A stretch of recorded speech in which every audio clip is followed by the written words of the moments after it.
The alert sounded across the Veldari command station. Red lights flashed along the curved walls of the High Council chamber. The 7 council members looked up from their data screens with surprise. They had not expected an emergency today, Commander. Zexivol rushed into the chamber, his gray skin tight across his face. He was the best military leader the Veldari had.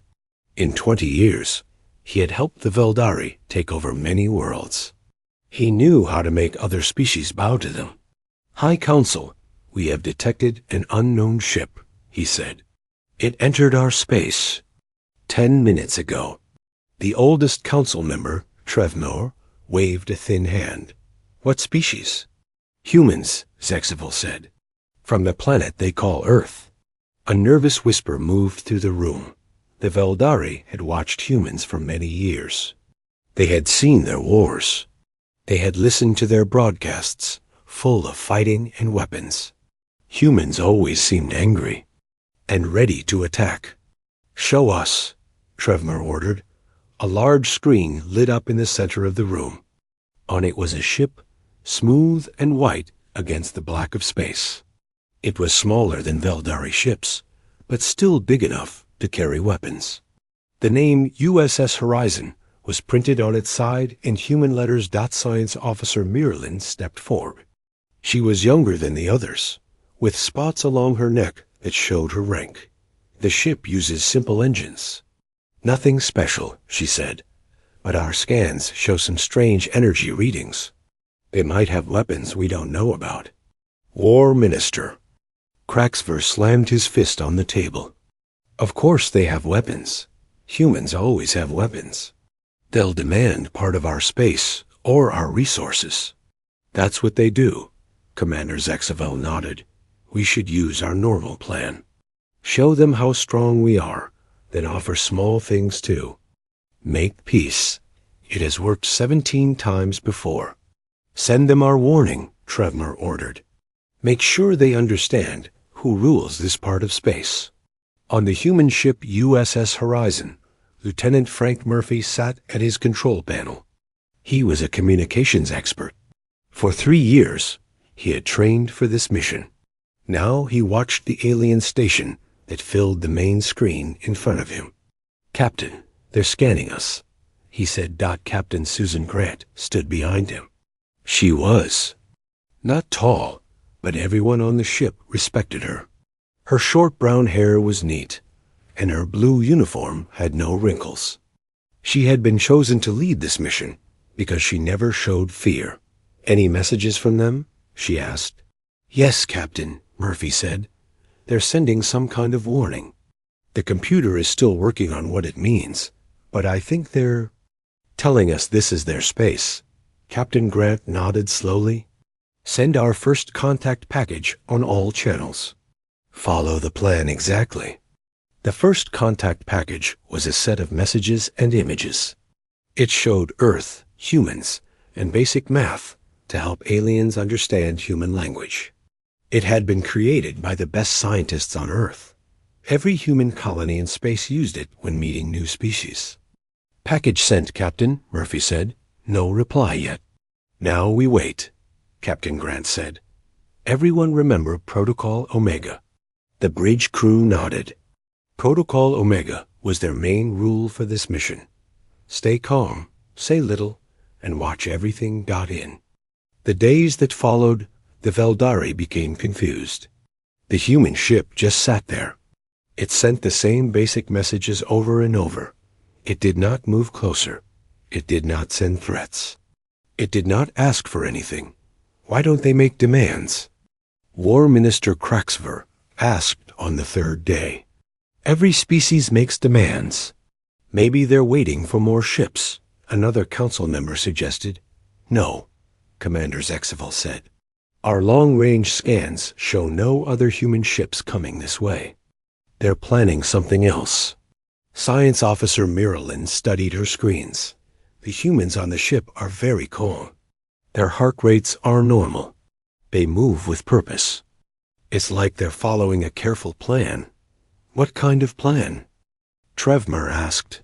I don't know, Miralyn admitted. But everything they do seems ... perfect. Too perfect. On the 5th day, the Veldari sent another message. They offered to talk. The humans replied with a simple yes. But still, the human ship did not move. On the horizon, Captain Grant recorded her daily log in her private room. The walls were plain white. She had no pictures or personal items. Nothing that would tell the aliens anything about her. Day 5. She said to her recorder, "The Veldari have asked for talks. We have agreed. They are getting nervous because we aren't following their usual plan. Good. That's what we want." She paused, thinking about her next words. The crew is doing well. Everyone understands how important this is. Earth has been alone in space for too long. The other human colonies need our help. If we do this right, we can change everything. She turned off the recorder and looked at her screen. It showed what the Veldari were doing right now. They didn't know how much the humans could see. They didn't know that Earth had been watching them for years, learning their tricks dotting the ships. Eating area, Dr. Lisa Coleman sat with engineer Dan Harris. They ate their food slowly. They talked about simple things. They knew the aliens were probably watching them. "Do you think it's working?" Harris asked quietly. "Yes," Coleman said. "I've been watching their scan patterns. They're looking harder, and harder for something that will explain why we're here. They can't believe we just want to talk." "It's funny," Harris said. "They expect us to be the wild, angry humans from the old movies they've seen. They don't understand that we've changed." "They will," Coleman said. "Soon they'll understand that. There are worse things than angry demands. Sometimes silence is the most powerful weapon." On the 7th day, Commander Zexeval could not sleep. He kept thinking about the human ship. Every other species the Veldari had met had been easy to understand. They wanted things. They made threats. Then the Veldari would show their power, and the other species would back down and accept the Veldari's terms. But these humans, they did nothing. They just watched. They sent the same basic messages.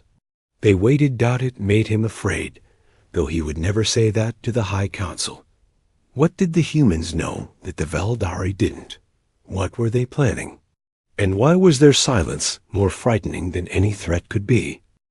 7 days had passed since the human ship arrived. The Veldari High Council met again in their large chamber. The mood was tense. No one spoke as they entered. They took their seats around the round table and looked at each other with worry in their eyes. Minister Kraxver broke the silence. "This cannot continue. 7 days and the humans do nothing. They just sit there, watching us." Trevmer, the oldest council member, raised his hand for quiet. "Commander Zexeval, what have you learned about the humans?" Commander Zexeval stepped forward. He had not slept well for days.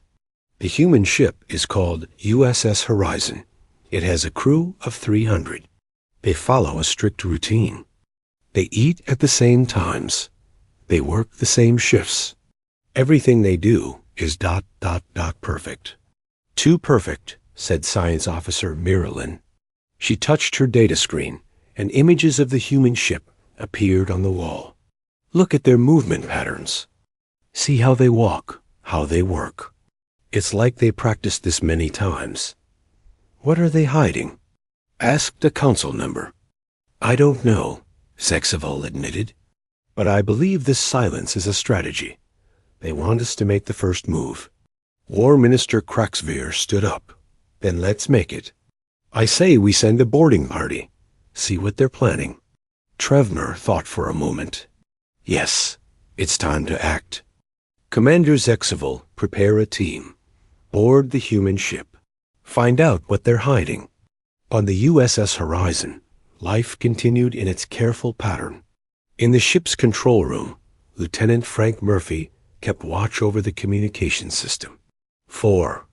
7 days, he had sent the same first contact package to the alien station. For 7 days, the aliens had scanned their ship, but done little else. Captain Susan Grant entered the control room. Everyone sat a bit straighter when she appeared. She walked to Murphy's station and looked at his screen. "Any changes, Lieutenant?" she asked. "Yes, Captain," Murphy said. "Their scanning pattern has changed. They're focusing on our movement now, not our technology. I think they're studying our behavior." Captain Grant nodded. "They're trying to understand us." "Good. That means they're worried." "Captain," called out Jack Bennett from the security station, "I'm detecting movement from the alien station. A small ship has launched. It's heading our way." Captain Grant wasn't surprised. Right on schedule. They finally decided to come see us up close. Prepare to receive visitors. All crew, maintain Protocol Omega. The message went out to every part of the ship. In the engine room, Dan Harris told his team to keep working normally. In the medical area, Dr. Lisa Coleman checked that everything was in perfect order. Every crew member knew what to do. They had trained for this moment for months. Captain Grant went to her private room. She recorded a new log entry. Day 7. The Veldari have launched a ship toward us. They're coming to inspect us, just as we expected. Everyone is ready. We will show them exactly what we want them to see. Nothing more. She turned off the recorder and looked at the small photo she kept hidden in her desk. It showed a colony world that had been attacked 3 years ago, not by the Veldari, but by another alien species. Humans had been alone in space then, with no allies. Many people died that day. "Never again," she whispered, then put the photo away where no one would find it. The Veldari ship was small but well armed. Commander Zexevo led the mission himself. With him were 5 soldiers and Science Officer Miralyn. As they approached the human ship, Zexeval studied it through the window. "It's smaller than our ships," he said, "but notice the design. Clean. Lines, nothing wasted. These humans are efficient." "Commander," Miralyn said, "I'm getting strange readings from their hull. There's something in the metal we can't identify." "A weapon?" asked one of the soldiers. "I don't think so," she replied. "But it's technology we haven't seen before." Their ship docked with the human vessel. The doors opened, and the Veldari stepped into the USS Horizon. Captain Grant was waiting for them. With her were 5 crew members, including Lieutenant Murphy. They stood in a perfect line. Their faces were calm. They wore simple blue uniforms with no weapons visible. "Welcome aboard the USS Horizon," Captain Grant said. Her voice was pleasant, but not warm. "I am Captain Susan Grant, representing Earth and the United Human Systems." Commander Zexeval was surprised by how small humans were. The tallest one only came up to his shoulder. But there was something about their eyes that made him uneasy. They looked certain, like people who knew something he didn't. "I am Commander Zexeval of the Veldari Dominion," he said. "This sector of space is under our protection. Why have you entered our territory?" Captain Grant smiled slightly. "We are explorers. We seek peaceful contact with other intelligent species. Our ship carries no weapons that could harm your people. We come with respect." The words were perfect. The tone was perfect. But Zexeval didn't believe them. He looked at the other humans. They stood completely still. Their breathing was controlled. Their faces showed nothing. "We would like to inspect your ship," Zexeval said, "to verify your peaceful intentions." "Of course," Captain Grant replied. "We have nothing to hide." For the next 2 hours, the Veldari walked through the human ship. Everything they saw was clean, organized, and simple. The humans answered all questions politely. They showed their engines, their living areas, their food production. But Miralyn noticed something strange.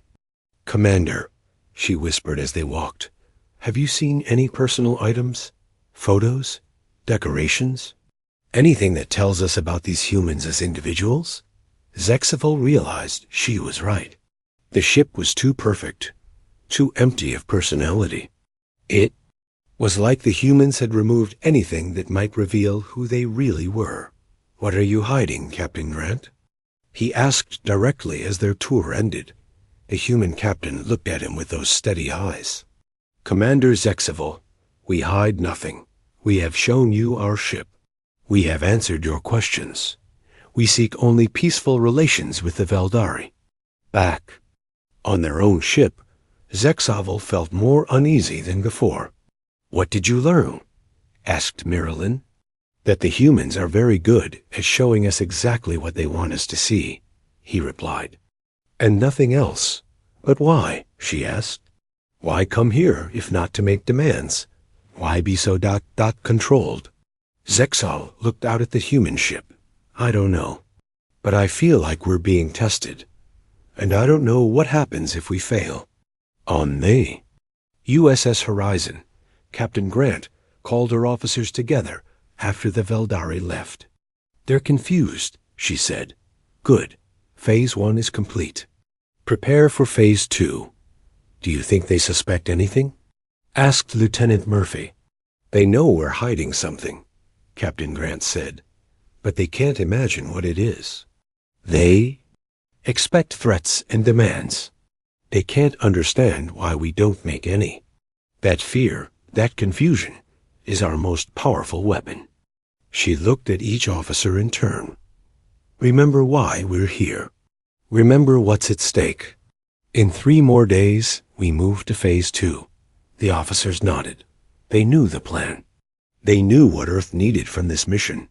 And they knew that sometimes silence was more powerful than any weapon. 3 more days passed. The human ship stayed in the same position. The Veldari watched and waited. Inside the Veldari command station, the High Council argued about what to do next. 10 days of nothing, War Minister Craxfur shouted. "This is some kind of human trick. We should attack now, before they do." Trevmer shook his head. "Attack a ship that has done nothing? That would make us look weak and afraid." "But they are planning something," Commander Zexavel said. "When I was on their ship, I felt it. They were too perfect, too controlled. No species acts that way naturally." Science Officer Marilyn had been quiet until now. She stepped forward with her data screen. "I have been studying their communication patterns. The humans send the same friendly messages to us each day, but they are also sending very small signals to other parts of space." The council members looked at her with surprise. "What kind of signals?" Trevmer asked. "Too small to read," Marilyn said. "But they go out at regular times, every 6 hours. They might be sending reports to Earth." This news made the council even more nervous. What were the humans telling their home world? On the USS Horizon, Captain Susan Grant met with her senior officers in a small room deep inside the ship. They spoke in low voices, though they knew the room was safe from alien listening devices. "Phase 2 begins today," Captain Grant said. "Lieutenant Murphy, are the signals ready?" Murphy nodded. "Yes, Captain. All data packets are prepared. We can send everything at once when you give the order." "Good," she said. "Dr. Coleman, how is the crew holding up?" Dr. Lisa Coleman looked at her medical data. "Everyone is doing well. Some stress, but that's normal. They know how important this mission is." Captain Grant turned to her security chief. "Jack Bennett, any changes in the Veldari scans?" "They're looking harder now," Bennett said. "They found our microsignals, but they can't read them. They're getting nervous." "Perfect," Captain Grant said. "That's exactly what we want. Today, we show them what we've really been doing all this time." She looked at each officer in turn. "Earth is counting on us. The colonies are counting on us. Let's make sure we get this right." Back in her private room, Captain Grant took out the hidden photo again. It showed the burned buildings of a human colony. She remembered the day 3 years ago when the news came. An alien species had attacked the colony without warning. 2,000 people died. Earth had no allies then, no friends among the stars. They were alone and weak, but they learned something important that day. They learned how the galaxy really worked. Commander Zexeval was in his office when the alert sounded. He rushed to the main control room of the Veldari station. "What's happening?" he asked. The control officer looked up with wide eyes. "The human ship is transmitting, but not to us. They're sending signals everywhere, to all parts of space." "Show me," Zexeval ordered. The main screen lit up. Data flowed across it. The humans were sending out a massive amount of information. And now Zexeval could see what it was. It was everything. Everything the Veldari had done since the human ship arrived. Every scan they had made. Every message they had sent. Every move of their ships. There were detailed maps of the Veldari station, lists of their weapons, names of their leaders. How did they get all this? Zexeval whispered. But there was more. The transmission also included information about other alien species the Veldari had protected over the years. It showed how the Veldari first approached them with shows of force, how they made those species accept Veldari rule in exchange for protection. "They know," Zexeval said. "They know everything we've done." He rushed to the High Council chamber.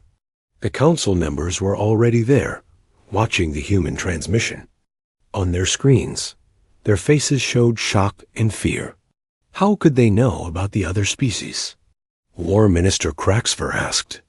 "Those conquests happened years ago, before we ever met humans. They've been watching us," Trevmer said. "All this time they've been studying us. Not just us," Commander Zexeval said. "They've been studying every species in this part of space, learning how we all interact, learning who the predators are." The room fell silent as they realized what this meant. The humans hadn't come to make demands or threats. They had come to expose the Veldari to everyone. On the USS Horizon, Captain. Grant watched as their transmission went out to every corner of nearby space. "Transmission complete," Lieutenant Murphy reported. "All data packets successfully sent." "Any response yet?" she asked. "Not yet," Murphy said. "But the Veldari station is very active. Lots of internal communication. They know what we did." "Captain." Grant nodded. "Good. Now we wait." In the ship's eating area, Dan Harris sat with Dr. Coleman. For the first time in 10 days, they spoke freely. "Do you think it will work?" Harris asked. "It has to," Coleman replied. "Earth can't fight all the aggressive species in the galaxy. We need allies.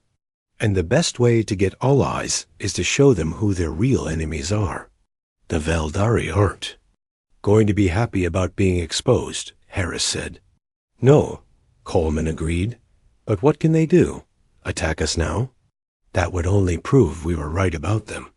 The response came faster than even the humans expected. Within hours, ships from 4 different alien species appeared at the edges of Veldari space. They didn't attack. They didn't send threats. They just watched, silent, waiting, just like the humans had done. In the High Council chamber, the Veldari. Leaders looked at the screen, showing all the alien ships now surrounding their space. "We are trapped," War Minister Craxfor said. "If we attack the humans now, all these other species will see it as proof of their claims."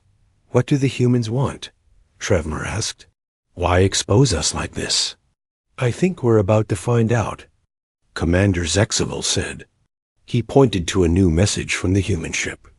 It was a request for a meeting. Not on the human ship this time. On the Veldari station. In the High Council chamber itself, Captain Grant prepared for the meeting carefully. She chose 2 officers to go with her. Her first officer, Commander Paul Davis, and Lieutenant Murphy. They wore their formal uniforms, simple and blue.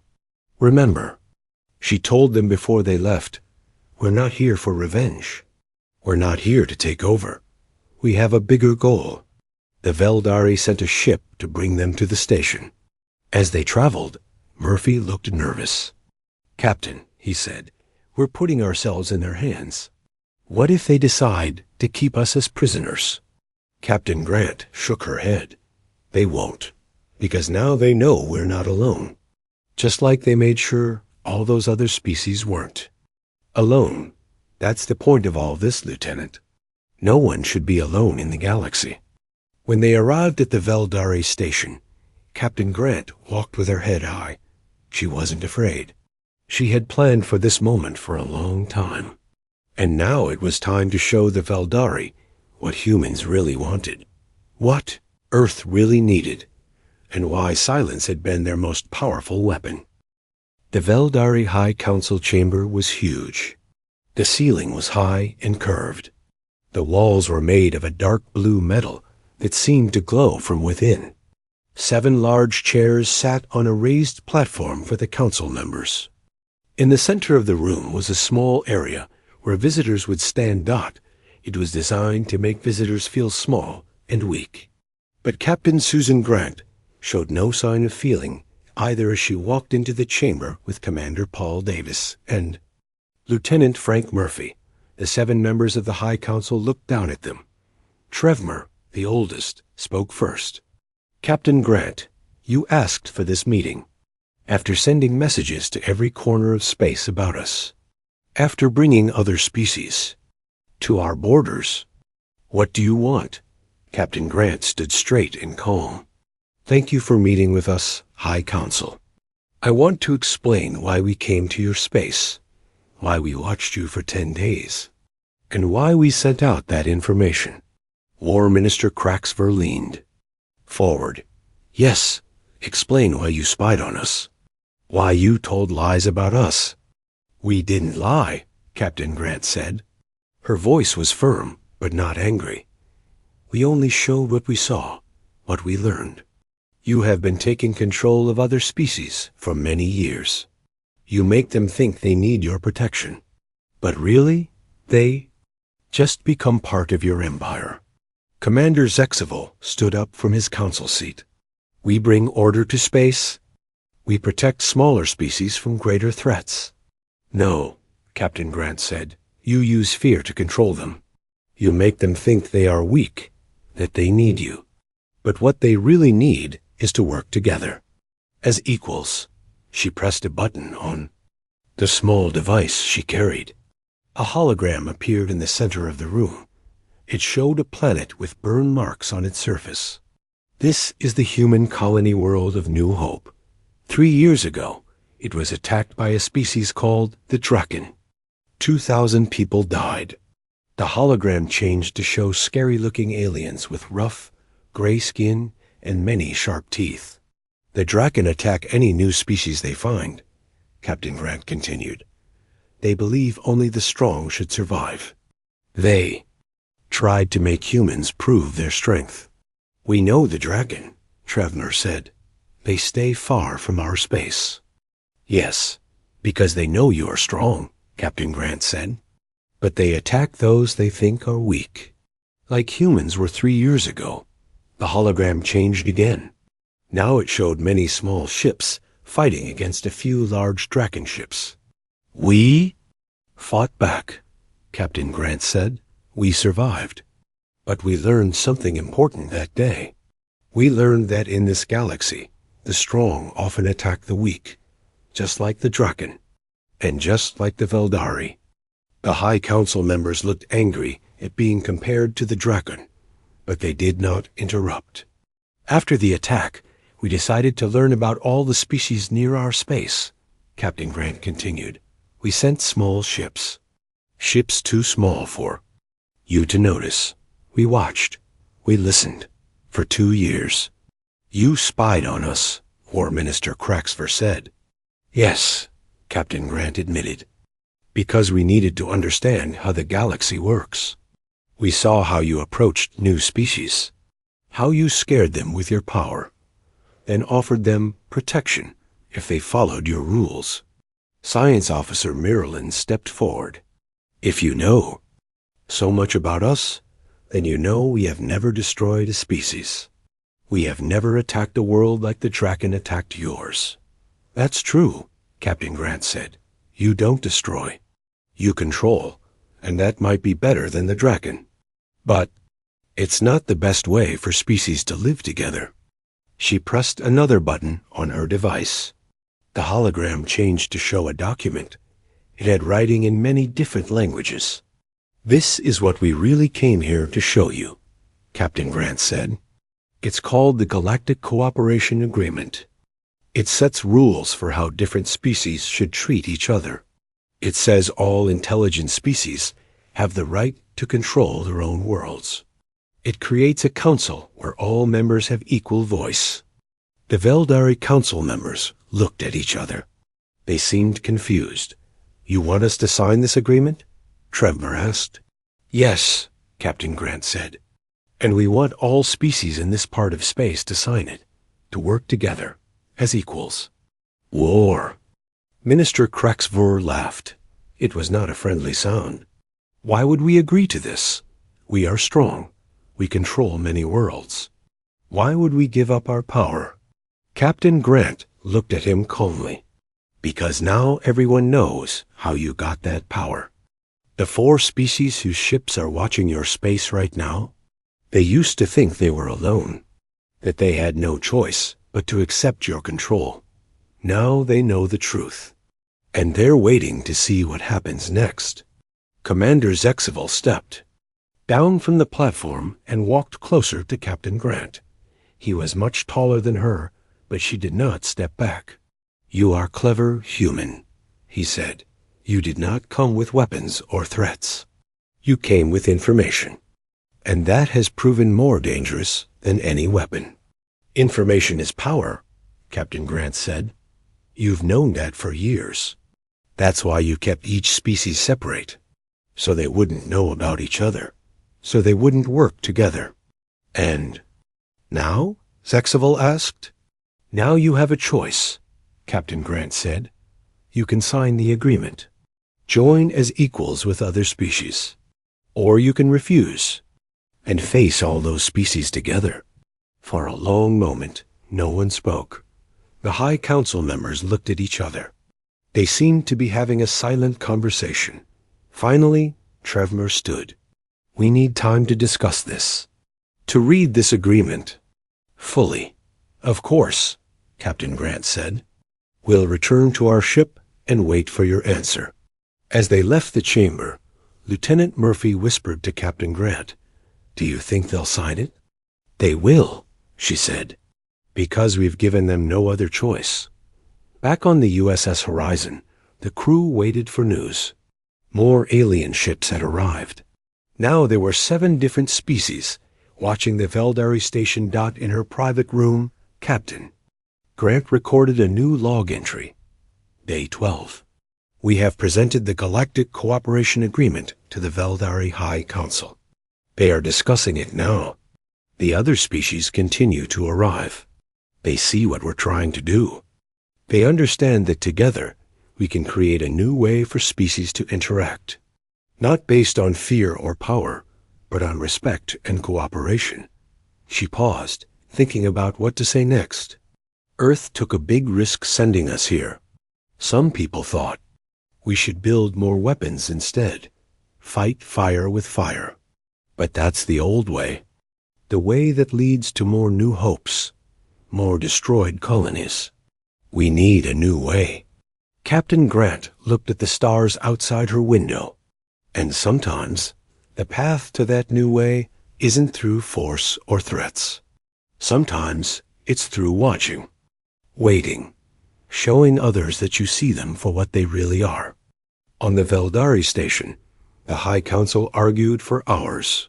Some wanted to fight, to show their strength. But Commander Zexival urged caution. The humans have changed everything, he said. They came with no weapons. They made no threats. And yet they have damaged us more than any attack could have. They showed the galaxy who we really are. And now we must decide who we want to be. The next day, Captain Susan Grant received a message from the Veldari station. The High Council wanted to meet again. She took the same two officers with her, Commander Paul Davis and Lieutenant Frank Murphy. As their small ship approached the Veldari station, they saw that even more alien ships had arrived. There were now 12 different species, watching and waiting. "They're all here because of what we did," Murphy said in a quiet voice. "Because we showed them the truth." "Yes," Captain Grant said. "For too long, each species thought they were alone. Now they see there's another way." The Veldari High Council chamber seemed different this time. The lighting was brighter. The council members didn't sit high above them. Instead, they had moved their chairs down to the main floor, making a circle. Trevmer, the oldest council member, gestured for the humans to join the circle. "Captain Grant, we have discussed your Galactic Cooperation Agreement for many hours." Captain Grant sat down, her face calm as always. "And what have you decided?" War Minister Craxver spoke up. His voice was still rough, but less angry than before. "We do not like being forced into this position. For many years, the Veldari have been the strongest power in this part of space. We brought order. We stopped wars between lesser species." "And you took control of their worlds," Captain Grant said. "You made them depend on you." "Yes," Commander Zexaval admitted. He looked tired. "We did. We believed it was the natural order of things. The strong protect the weak. The weak serve the strong. But that is not the only way for species to live together," Science Officer Miralyn said. She seemed different from the other council members. More thoughtful. "Your agreement suggests another path." Captain Grant nodded. "A path where all species work together. Where being different doesn't mean one is better than another. Just ... different." Trevmer held up a data pad. On it was the Galactic Cooperation Agreement. "We have read every word of this. We have one question before we decide." "Ask," Captain Grant said. "Why did humans create this agreement? After the Draken attacked you, you could have built weapons, become conquerors yourselves. Why choose this path instead?" Captain Grant was quiet for a moment. When she spoke, her voice was softer than before. 3 years ago, after the attack on New Hope, Earth had to make a choice. Some wanted to build bigger ships, more powerful weapons. They said we needed to become the strongest species, so no one would dare attack us again. She looked at each council member as she continued. But others said that path would only lead to more war, more death. We would become what we feared. Instead, they suggested we learn about the galaxy, find out how other species lived together, and then try to create something better. "And that's why you came to us," Commander Zexaval said. "Because we control so many worlds." "Yes, Captain," Grant admitted. "We knew that if the Veldari joined this agreement, many other species would follow. We needed to start with you. By exposing us," War Minister Craxver said. "By showing you there's another way," Captain Grant corrected. "A way where you don't need to control others to be safe." The council members looked at each other. Some kind of silent message passed between them. Then Trevmer stood up. "The Veldari High Council has made its decision," he announced. "We will sign the Galactic Cooperation Agreement." Captain Grant didn't smile, but her eyes showed her relief. "Thank you." "But," Trevmer continued, "we have some changes we want to discuss. Small things about how the council will work. How decisions will be made." "Of course," Captain Grant said. "The agreement can be improved. It should be a document that works for all species." For the next few hours, they talked about the details of the agreement. The Veldari had good ideas about how species with very different biologies and cultures could work together. Captain Grant listened carefully and agreed to many of their suggestions. By the end of the day, it was done. The Veldari High Council signed the Galactic Cooperation Agreement. Captain Grant signed for Earth and its colonies. And then something unexpected happened. Representatives from the other alien ships asked to come aboard the Veldari station. They too wanted to sign. One by one, 12 more species added their names to the agreement. Species that had been under Veldari control. Species that had been afraid of the Veldari. And even 2 species that humans had never seen before. As Captain Grant watched, she felt a strange feeling. Pride, yes, but also hope. Hope that this was the beginning of something new and better.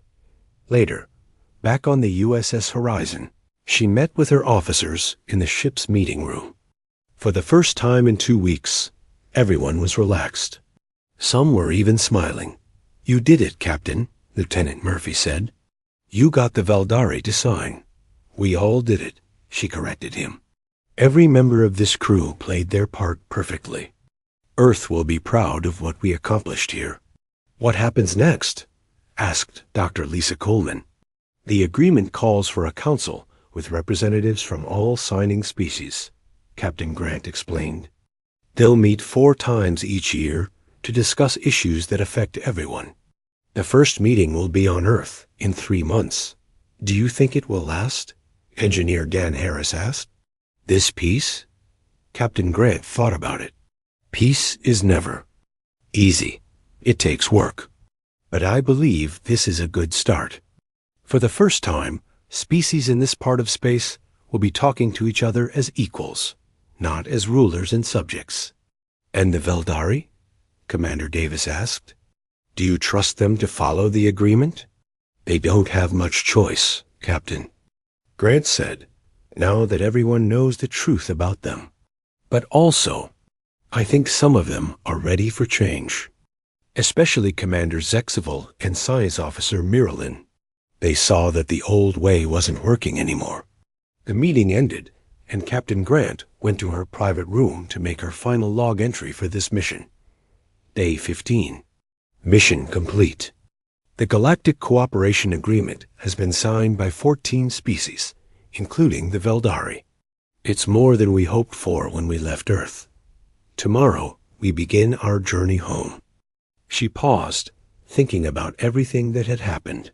When we first planned this mission, some people thought it was too risky, that we should show our strength, not our patience. But sometimes silence is more powerful than threats. Sometimes watching and waiting is better than attacking. She looked at the photo of New Hope one last time, then put it away. She wouldn't need it anymore. The Veldari expected us to make demands, to threaten them. They were ready for that. What they weren't ready for was our silence, our patience, our willingness to simply watch and learn, and then show others what we had seen.